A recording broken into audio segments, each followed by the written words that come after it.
สบายดีเนาะยินดีต้อนรับเข้าสู่อีกคลิปหนึ่งของยิ้มลาวของพวกเฮาซึ่งมื้อนี้เฮามาเว้ากันในเรื่อง20ข้อเฮ็ดให้ชีวิตคู่บ่มีวันเบื่อหลายๆคนฟังแล้วสามารถเอานำไปใช้ในชีวิตตัวจริงของชีวิตคู่ของทุกท่านได้เลยเนาะขอขอบใจรนล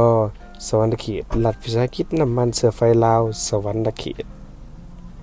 ข้อที่1คิดถึงวันทบิดที่จับมือกันวันทบิดที่เฮาจับมือกันเฮาฮักกันส่ำใดเนาะเฮาควรคิดไปหาตอนนั้นเวลาเฮาเบื่อหรือว่าเหมือนมางเมินหยังนำกันเนาะการคิดถึงวันทบิดที่เฮาเริ่มฮักกันและก็จับมือกันตัวนั้นจะเฮ็ดให้ความรักของพวกเรากลับคืนมาสดใสอีกเทื่อนึงข้อที่2ไปสถานที่ที่ฮักเคยหอมหวานสถานที่บ่อนที่เฮามีความสุขหลายตอนนั้นเราเห็นหยังกันอยู่จับมือนั่งนำกัน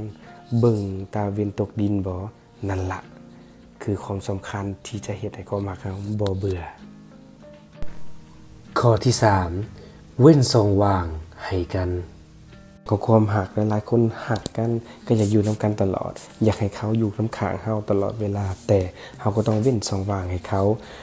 ไปเฮ็ดกิจกรรมหรือว่าไปอยู่กับหมู่เพื่อนของเขาหรือว่าเป็นโลกส่วนตัวของเขาอีกมุมหนึ่งเนาะนั่นคือการเว้นช่องว่างให้กันและกัน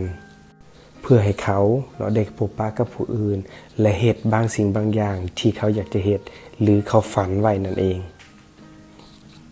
ข้อที่4ระยะห่างจะเป็นเสียงบอกว่าคิดฮอด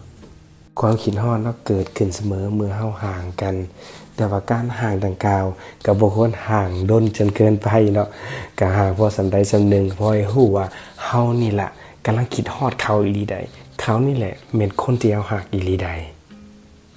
ข้อที่5ลองเป็นผู้ให้หลายกว่าผู้รับความหักเนาะมันคือการให้นั่นเองเฮาต้องเรียนรู้ที่จะเป็นผู้ให้ซะก่อนที่จะเรียนรู้ที่จะเป็นผู้รับอย่าหวังที่จะรับผู้เดียวว่าซั่นซะเฮาต้องให้เขาก่อนเนาะบ่ว่าจะเป็นความรักบ่ว่าจะแม่นอีหยังต่างๆนานาเฮาต้องเทคแคร์เขาและเอาใจใส่เขาก่อนหลังจากนั้นมันก็จะกลับมาคืนหาเฮาเองข้อที่6บ่ฮื้อฟื้นอดีต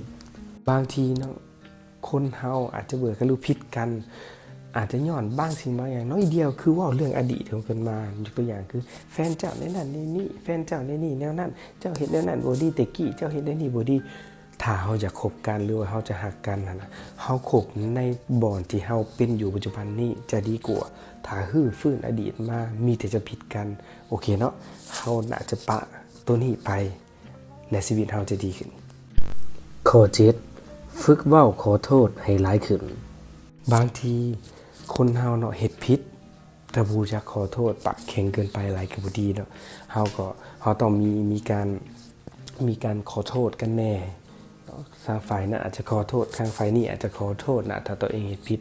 เฮาขอโทษกันถือว่าดีที่สุดถ้าสมมุติว่าลิ้นมาดหลายเนาะเก๊กหลายเฮ็ดตัวเองเฮ็ดผิดหรือว่าแนวใดก็บ่รู้จักจะขอโทษคำขอโทษน้อยหนึ่งเนาะเฮ็ดให้คนที่ฮักเขาหรือฮักเขาจะรู้สึกดีขึ้นข้อที่8ความหักคือการให้อภัยเมื่อเฮาหักกันอยากจะดำรงชีวิตอยู่นำกันหรือเป็นแฟนกันก็ตามการให้อภัยกันเวลาเฮ็ดความผิดมันเป็นสิ่งที่สำคัญที่สุดข้อ9ยอมรับผิดบ่เฮ็ดอีกการที่เฮาขอโทษและแฟนของเฮาให้อภัยเฮาก็บ่ควรจะเฮ็ดผิดแบบนั้นซ้ำอีก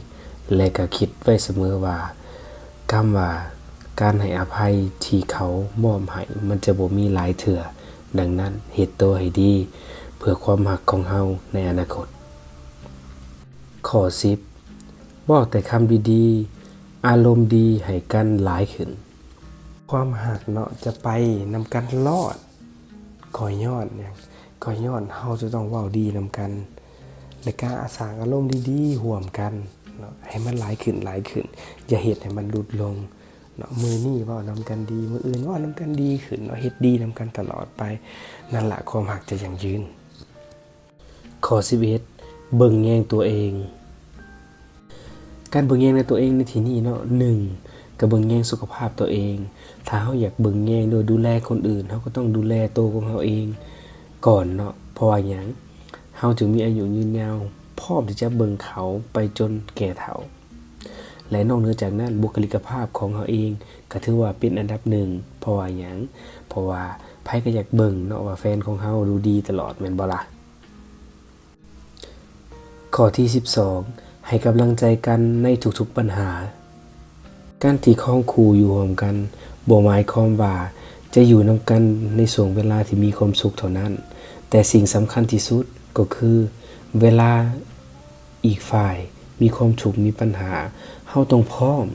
ในการอยู่เคียงข้างเขาและช่วยกันแก้ปัญหาผ่านมันไปให้ได้นั่นแหละคือความรักที่ยั่งยืนข้อที่13ท่องเที่ยวไปด้วยกันไปพบกับสิ่งใหม่ๆการที่เฮาไปเที่ยวนำกันในสถานที่ใหม่ๆคือการสร้างเรื่องราวความทรงจำดีๆของความรักระหว่างคนสองคนสร้างความสนิทแนนและบรรยากาศพร้อมทั้งรู้จักนิสัยใจคอกันเพื่อจะดำรงชีวิตกันไปในอนาคตให้ยั่งยืนข้อที่14เฮ็ดเซอร์ไพรส์ให้กันแน่ชีวิตหากเราจะมีสีสันก็ต้องมีการเซอร์ไพรส์หรือว่าสร้างความแปลกใจให้กันแน่บ่ว่าจะแม่นการจัดงานวันเกิดแบบลับๆมอบดอกไม้ของขวัญหรือว่าต่างๆนานาแต่ว่าหลีกเลี่ยงเด้อแบบว่าเซอร์ไพรส์แบบว่าขี้ตัวเนาะว่าตัวเองกำลังสิกินดองหรือว่ากำลังสิมีแฟนใหม่แบบนั้นระวังคู่รักของท่านจะตื่นเต้นหลายเกินไปกอดกันจับมือกันสัมผัสกันดุๆเพราะหยังเพราะว่าความรักเนี่ยมันก็คือเคมีล้วนๆนั่นล่ะเมื่อสัมผัสกันสมองมันจะหลั่งฮอร์โมนแห่งความผูกพันออกมาเพื่อเฮ็ดให้ความรักมันบ่จืดจางดังนั้นเนาะสัมผัสกอดกันแน่จับมือกันแน่เนาะเพื่อให้ความผูกพันของเฮายังคงอยู่ข้อ16ยอมรับข้อบ่สมบูรณ์แบบเพราะว่าในโลกนี้เนาะบ่มีไผที่เกิดมาจะเพียงพร้อมสมบูรณ์ทุกแบบการเบิ่งหาข้อดีของเขายังบ่เท่ากับยอมรับข้อเสียของกันและกันตัวนี้สำคัญที่สุดเนาะข้อ17ผิดกันบ่เป็นหยังเพียงแต่บ่ผิดกันในเรื่องที่เก่าๆเอาเรื่องเก่าๆเข้ามาเขามาเว้ากันอีกเรื่องตัวนี้เคยผิดกันเรียบร้อยแล้วก็ยังมาเว้าเรื่องนี้เนาะตัวนี้ส่วนหลายปัญหานี่จะเป็นปัญหาที่พบเห็นหลายที่สุดแม่นบ่ท่านผู้ฟังทุกท่านดังนั้นบ่ควรจะเอามาเว้าเนาะเว้าแล้วทิ่มไปเลยเนาะถ้าว่าเรื่องเก่ามาแล้วมันจะผิดกันอีกข้อ19เติมสิ่งที่ขาดเพิ่มสิ่งที่ดีให้กันตัวนี้สำคัญที่สุดเนาะเฮาพยายามดูด้วยกันเฮาต้องเบิ่งว่าเขาขาดหยังเฮาขาดหยังแล้วเติมในสิ่งที่ขาดนั่นเพื่อหยังเพื่อให้ความรักของเฮาเติมเต็มและสุดท้ายข้อสุดท้ายยิ้มให้กันวันที่เฮายังมีกันอยู่ด้วยหักยิ้มลาวขอให้ความรู้เพื่อสร้างรอยยิ้มของทุกๆคนขอขอบใจทิสซ่ารอยยิ้มสดชื่นซุนมีแบรนด์ช็อปห้านกาแฟเลอสเล็กตั้งอยู่ตรงกันข้ามกับด่านเรือสวรรณเขตและข้างห้านขายเสื้อผ้าวอกแมนสายนางตำรับสมุนไพรหมื่นปีบ่มีเฒ่าสนใจโทร0209642424ขอขอบใจเจ้าของข้อมูลดีๆแบบนี้เนาะและก็ถ้าว่าคลิปนี้เป็นประโยชน์ต่อความรักของท่านก็อย่าลืมกดไลค์กดแชร์ทาง YouTube ก็อย่าลืมกด Subscribe และกดกระดิ่งติดตามหน่อยเด้อ